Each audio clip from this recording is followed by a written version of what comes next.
Welcome to Simply Jan Homestead. Today I am joining in on a collaboration with Natasha from the Budget Preppers called Emergency 25. I've collected some of the things that you might find people doing for an emergency, to be prepared. And there's so much more. But let's talk about this awesome collaboration for a second.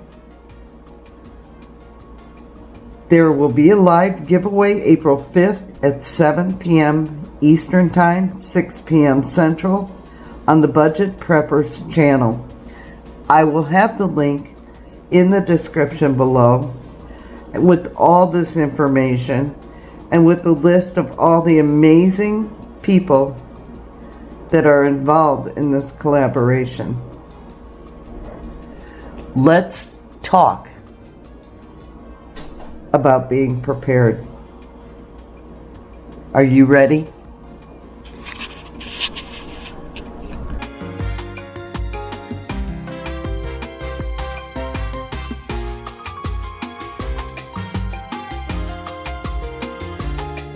First of all, I'd like to say thank you to Natasha for inviting us to this awesome collaboration. As far as I am personally concerned, if you don't have this in here or here, you're already behind the 8 ball. You're already in the struggle of your life. Because everything we need to know is in the Word of God. You can take that or leave that, but it is the foundation to everything I know to do to be prepared.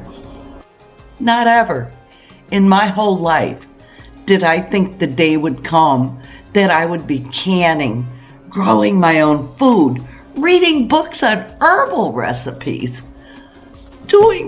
reading books on nutritional values, home butchering, growing my own meat, learning how to make a campfire outside so I can cook, because one day everything may go down. Do you remember when everyone was scrambling for toilet paper? Everybody needed toilet paper. What do you do if you don't have toilet paper?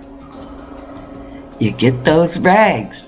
You get those old socks with holes in them, and you put them in a bag, and you make sure you have a stockpile of things to clean with, bleach, because, you might need that. Candles, lanterns, the list goes on and on and on. Do you know how to take a seed, put it in the ground, and grow a plant? Have you ever done it? People are like, well, I live in an apartment, I can't. Oh, yes, you can. And you may need to do that one day. Your life may depend on growing that food or making sure you have bought some extra meat. It doesn't matter if you raised it or you bought it at the grocery store. Put that meat in a canner and preserve it, because that may save your life. That may be the difference for you between life and death. And I know that sounds dramatic. I know it does. But let's look at what happened back a few years ago. Everyone lost their minds.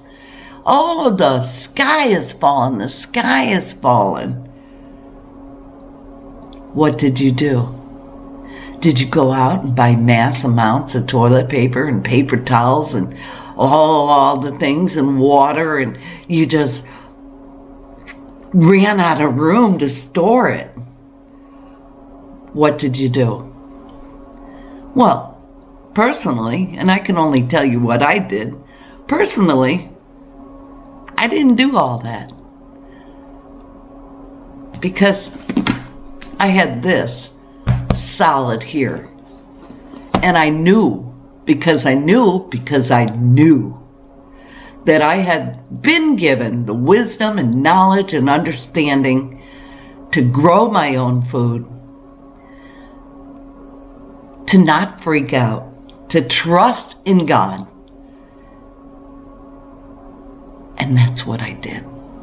We made a choice. We made a collective choice in our household, in our family, that we weren't going to participate. We were continuing to take a seed and put it in the ground and grow our own vegetables, our own fruit, and that's what we did. I would love to encourage you not to freak out. The worst thing in the world you could do is to react.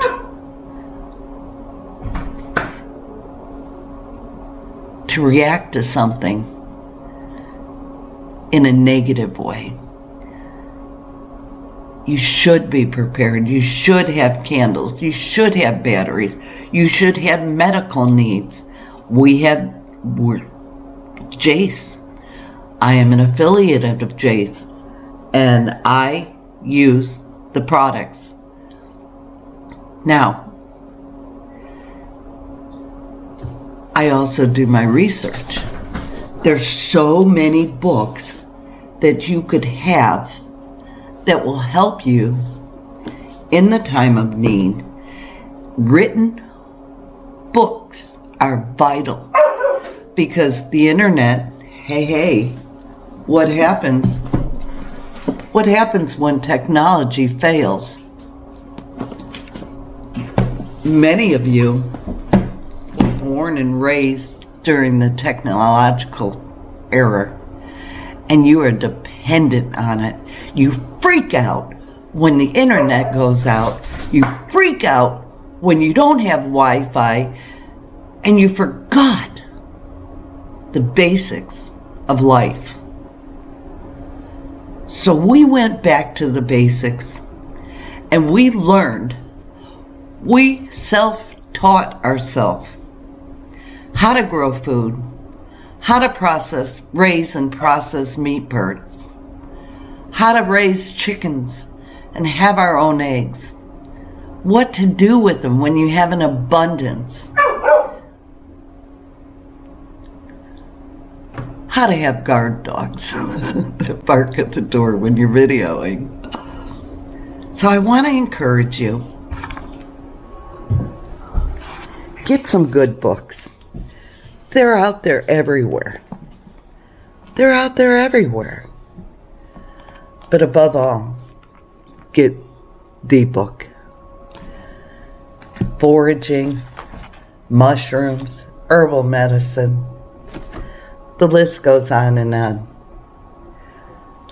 Yeah, we still need toilet paper.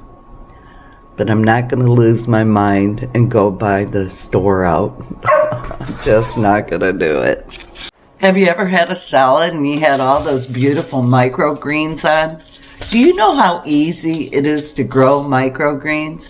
You can just put a thin layer of soil in a tray. It doesn't matter what kind of tray. It doesn't have to be a seed starting tray. It could be a cookie sheet, an old cookie sheet.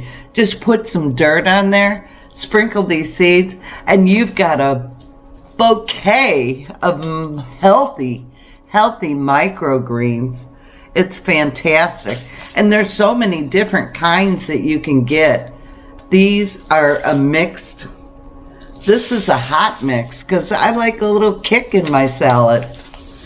And don't forget, you have beans, right? You have rice and beans, lentils, black beans.